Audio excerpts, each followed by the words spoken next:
Yo, this is Itano Plays Pokemon Violet, the Indigo Disk. We have done it. We have beaten the main storyline, and with that, we have gotten another legendary Pokemon. So we have Ogerpon, the star of the first DLC, the Teal Mask, and now, last episode, we concluded the storyline, and we got ourselves the legendary Pokemon of the second DLC. If we even can find it, that is. Am I blind? There it is. There is Terapagos, the Pokemon that we just captured in the last episode. There's the one. There's Terapagos. This is the Pokemon that we had in the last episode. We fought against, we defeated. He Luxury Ball that shows that I capture it. So it's this is Stellar-type, which we don't really know much more about so far. Then we have the moveset here, Terra Starstorm. The power of the crystals they use to bombard and eliminate the target. When used by Terapagos in the stellar form, the moves damages all opposing Pokemon. So this is basically the exclusive move or signature move of Terapagos. You have Sun Headbutt, Earth Power, and Water Pool. So Water, Earth, Water, Ground, and Psychic. And this one, which changes type, depends on the Pokemon. Depends on the Pokemon used. And then Terra Shift, which changes the typing, depending if it's a battle mode or regular mode.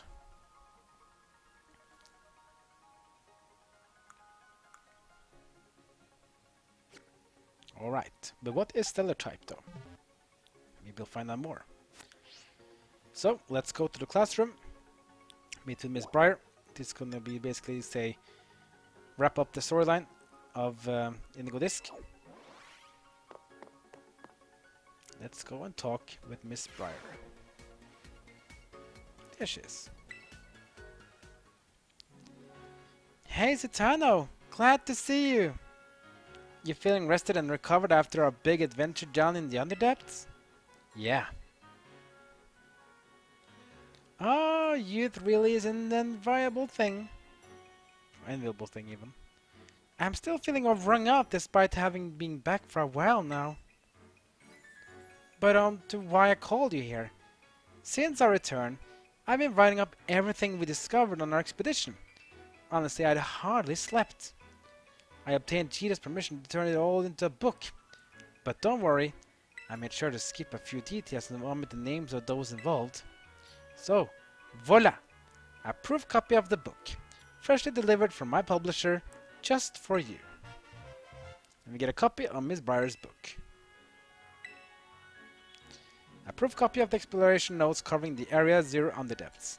It's filled with long paragraphs describing what happened, along with Briar's thoughts. I behaved recklessly in the Underdepths. I don't know what we could have done if it weren't for you. You truly deserve a copy of this book. I just hope it's sufficient as an apology. Ah, but there was something else I need to check with you. Would you mind showing me your Terror Orbs, Tano?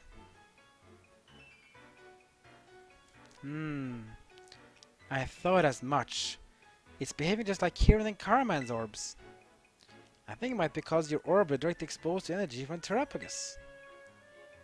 Kieran and Caraman says that even since they were in the Underdepths, they've been able to terrestrialize their Pokemon without charging the Terror Orbs.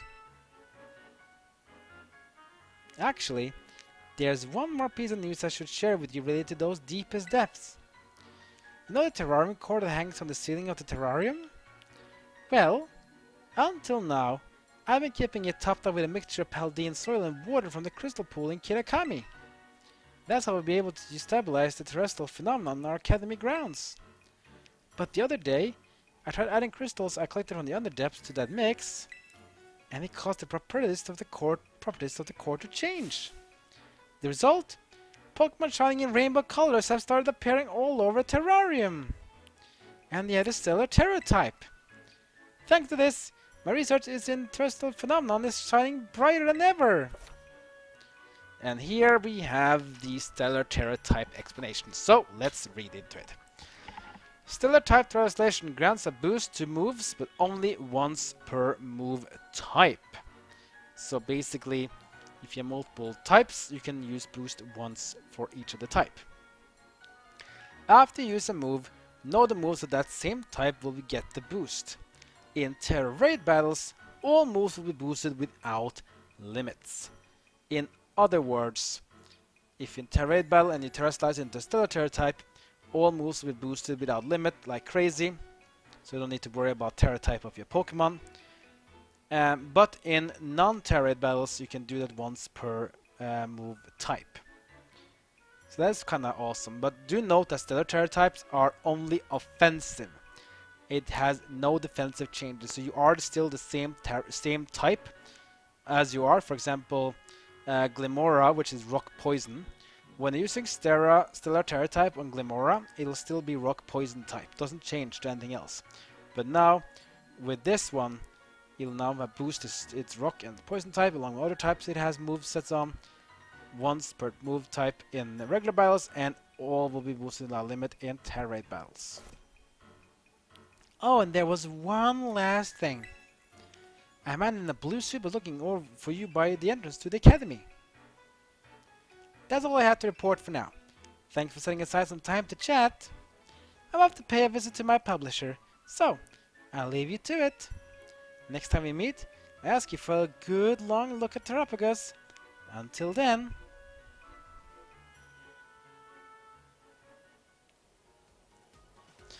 And you can see no storyline changes here, so no like direction where to go. But what it says now that now we can actually see Stellar type wild Pokemon in the terrarium, and we can now Terra Slice freely in the terrarium as well in regular battles. We couldn't do that before.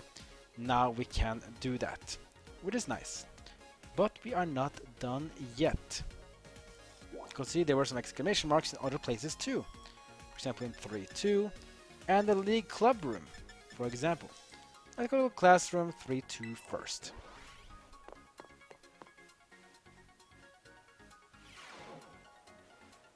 So here we can see Amarys is here. But why? Citano. Citano. You have my thanks for all you have done to help the League Club and to help Kieran. Once you became champion, Kieran withdrew himself entirely from my ranking system. Though I consider this somewhat sad, it's not as if he and I can no longer meet. More than anything, I am glad he seems to be acting like his former self once more. Indeed, I am accepted and enjoyed to such an extent that I prepared a tremendous amount of the flight-enabling supplement used in my trial. Please feed Yagias an appropriate portion of this whenever you wish to fly. And here it comes. He eats the thing we got from Amarys. And? What? You want to fly right now? Please, slow down. Supplements never meant to be eaten in such large... Boom! And now we can finally fly with our legendary Pokemon. Before, we can only hover for some seconds before we start to descend. Now we can fly indefinitely, which is very nice.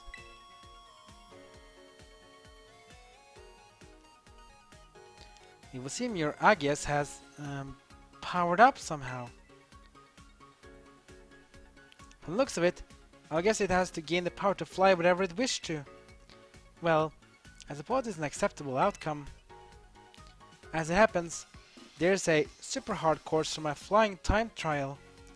You may attempt it upon clearing the hard course. Feel free to do so when you are ready. So here we go, we can now fly freely. So we're not gonna fly freely through the air if you press the left stick while gliding. Miraidon will keep moving forward automatically while it's flying. If you press left stick again, it will go back to gliding. Time for me to go. So long then. Yeah, so this change means that no longer will Miraidon or Koraidon in Scarlet will start to descend slower and slower before it will fall down. Now it'll just glide until it lands.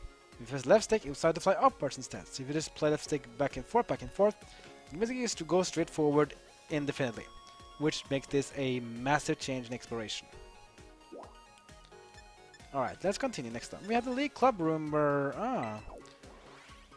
we have a certain director waiting for us.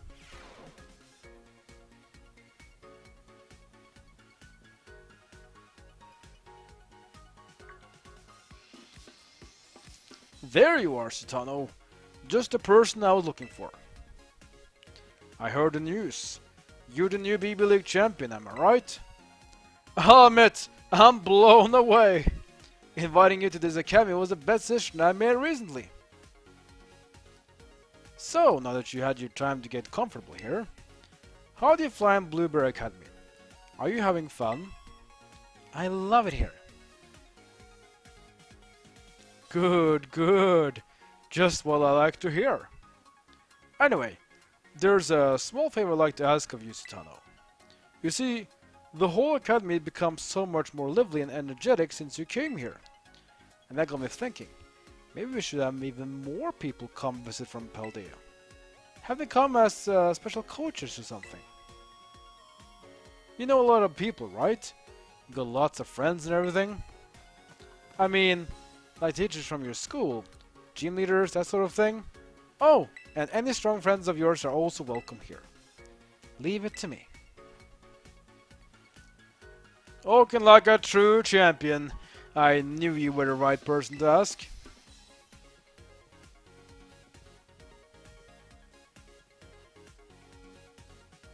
You can use the club room's computer to contact anyone you want to invite. Oh, but it'll cost BP. We need to pay for the trips and such. Here's something to get you started. And we get how much BP? 200. Pretty nice. I think I arranged for the special coaches to stay in this club room when they're not teaching. You should have a chat with them while they're here. Now then, I'll leave it to you. Enjoy! So what it means by that is that now we can actually invite trainers and gym leaders and all the cool people from the past to come here. Here's basically an introduction from the game itself. Inviting special coaches.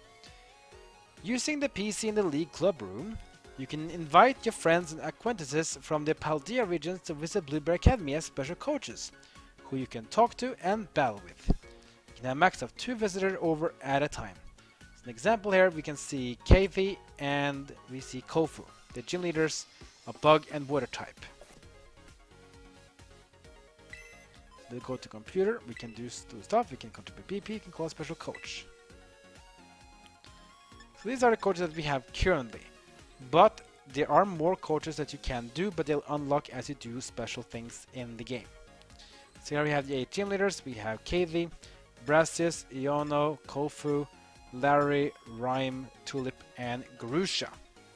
There are even more you can do, but you need to do special things in this game to unlock them. Contribute to BP as well if you want to.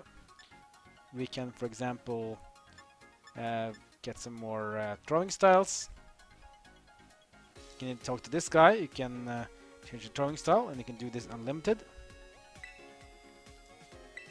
So if we talk to this guy, contribute 10 BP, we can change our throwing style. Thanks for the support, Citano. What are you interested in today? What is even are the throwing styles though?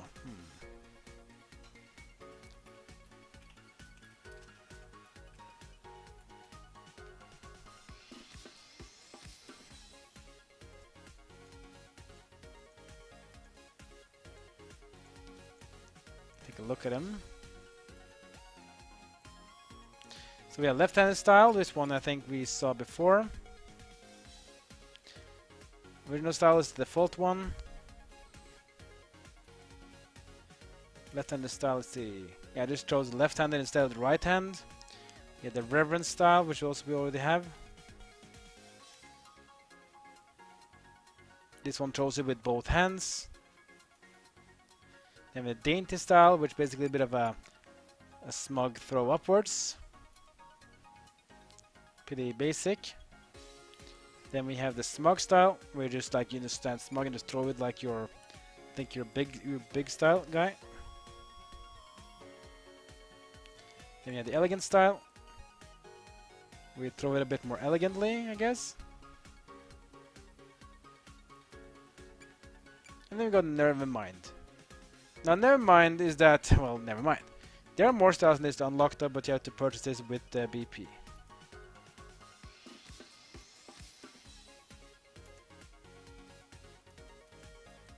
So which one should we change to? Let's go with the maybe smug style, maybe.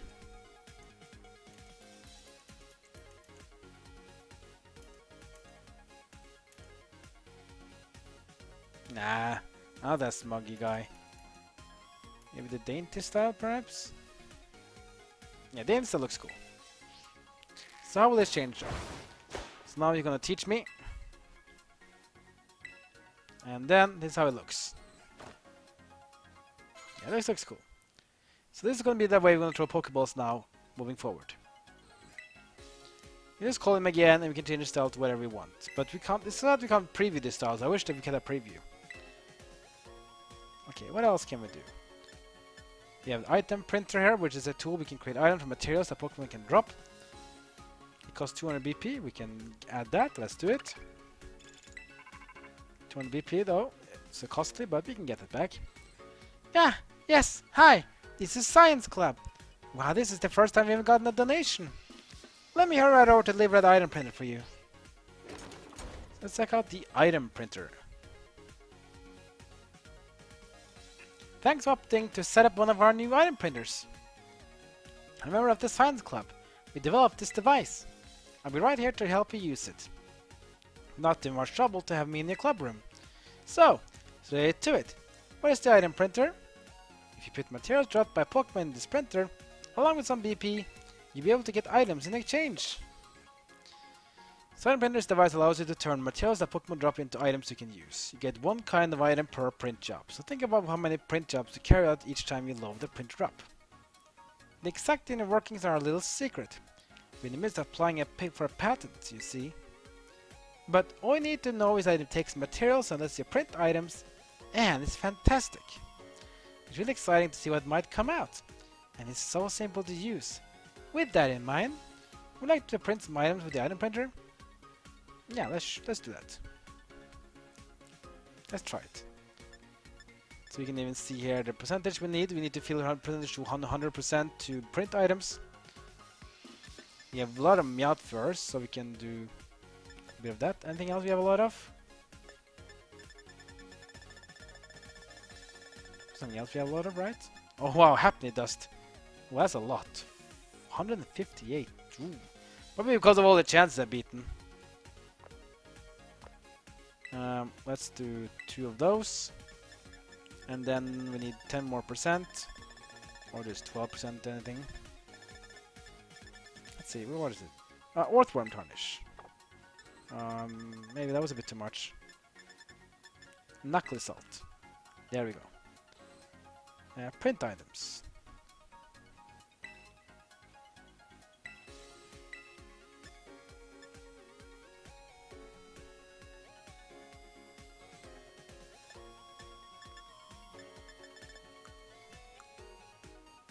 Oh, never mind.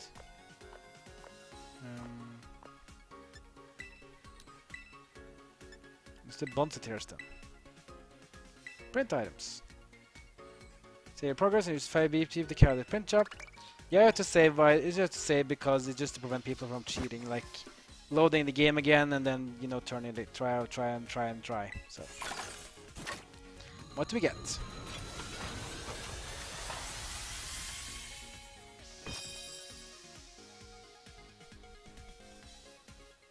Something there. We get a remarkable teacup. Interesting. You can print some more if you want to, but let's skip for now. You can also upgrade it if you want to. Make it better. Then you collect more data to do that, try and do more print jobs. When you do enough print jobs, you can upgrade it to a different bolt. Now we see it has the greater bolts in the system. And then we upgrade the Ultra Ball, and even Master Ball, and get even more items and better results. What else can we do here? You get a photography club. We can learn us some new cool stuff that we can have for making photos. Yeah, the art club, which can remodel the league room. In the music club, we can change the music in this game as well, which is I would really recommend.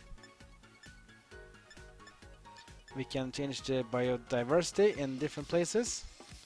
But this one costs a lot of BP. But if you really want to collect all cool Pokemon in this game, you want to get this one. It's expensive, yes, but you can get some really rare Pokemon in each of the biomes if you do that. So consider doing it. The boss of the Blueberry Academy can also be called, and you can challenge if you want to do that. But you need to do that if you want to dare for it. It's even locked, so you can't even do it right now, but we can do it later. Art room we can't even afford, because it costs a lot of BP, but it will change the look of this room. What was the music again? How much was that?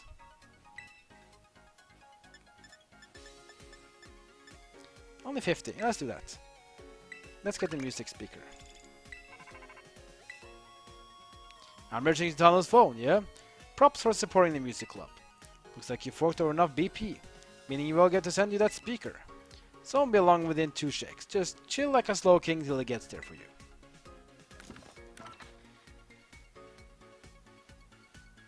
And there it is. You got it, yeah? A smart speaker. Nothing better than blasting some bops, am I right? If you want more tracks, you know where to keep sending your BP. So let's change the music in here. You check the Academy Life album. You can send it to different biomes. For example, that's the basic ones. Or turn the speaker off if you don't want to. If you go back here again, you will see that there will be more music available now. In the Outward Adventure album, you have the Town Tombs album, you have the Famous Destination album, the Kitakami album. It's quite a lot of different things inside here.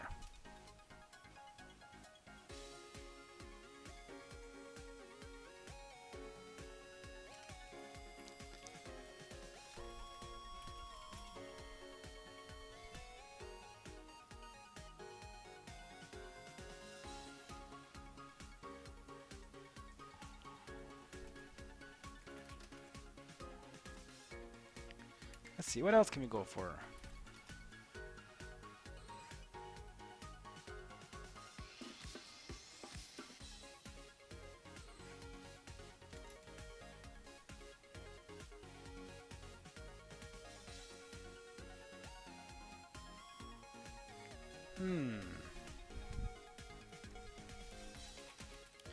Let's see, I'm just figuring out which one I should go for.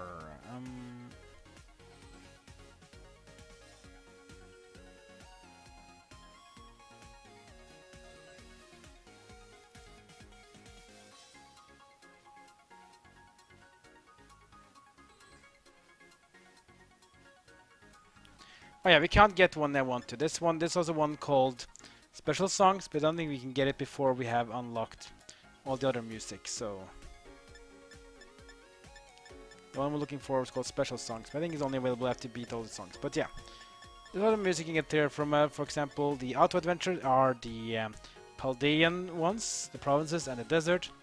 Town Life is the, or Town Tune Seaver, is the music from Paldea towns. Famous Destinations are also from Paldean towns or other places.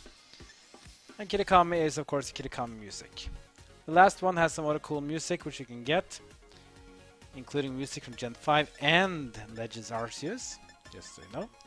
But yeah, I'll unlock the other ones first to do that. Now before we end this episode, we were told to meet with someone at the entrance, just quickly. But this guy is important.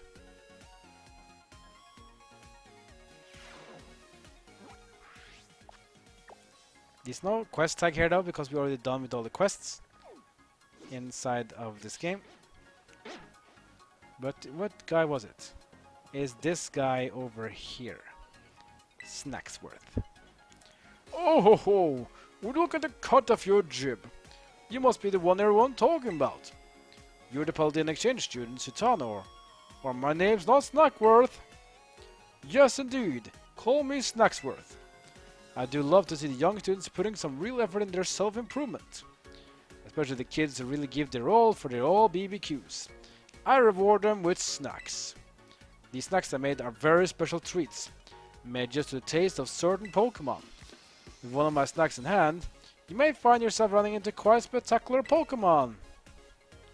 So, come give us snacks for the latest whenever you earned hard work on those BBQs. Yeah, have you done that though? Let's see if you've been chipping away at those BBQs in Ocitano. Heavens to Betsy! You gone and completed 10 solo quests! I'd say you earned yourself one of my special snacks, Tano. And we get the Terrakion treat. Whoa! A snack made from ingredients favored by legendary Pokemon, Terrakion. That there's a Terrakion treat. You know Terrakion? Frightfully rare, that one. Not your run-of-the-mill Pokemon. Speaking of Terrakion, I do recall this one particular encounter when I was a younger feller. It was a regular day and I was out doing a bit of my beloved rock climbing as I want to. I made it quite high. When I turned around for a breath, I could just make out Cortondo in the distance, off to the south. I was simply standing there, admiring that view, when next thing I knew, Terrakion had plonked down for a sit right next beside me. Perhaps it was simply at the loose ends. I sat with me for a time and we ate some snacks together. He loves that snacks you have there too, so might just have a shot at meeting it too. If you run into old Terrakion, you sure to give it my best.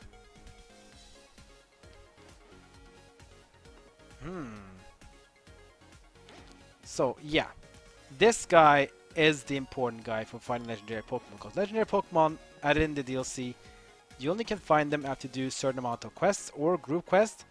Then you talk to him, he will give you a snack of a random Pokemon that you can get to. Then he will tell you also where you can meet them, like a hint. And then you can go and face them and you can capture them. To prove that this is actually the case, next episode guys, I'm gonna go and capture Terrakion. Just to show you it is indeed possible to do it. So that concludes the storyline of the Indigo Disk. Now it's on to the extra stuff, and it's going to be a lot of stuff. Pokemon catching, legendary fighting, more special features to go with, and more and more and more. And after that is the epilogue and all that. Like, comment, and subscribe. Follow me on social media. That's it for now. See you next time. It's my journey in Pokemon in Violet Indigo Disk.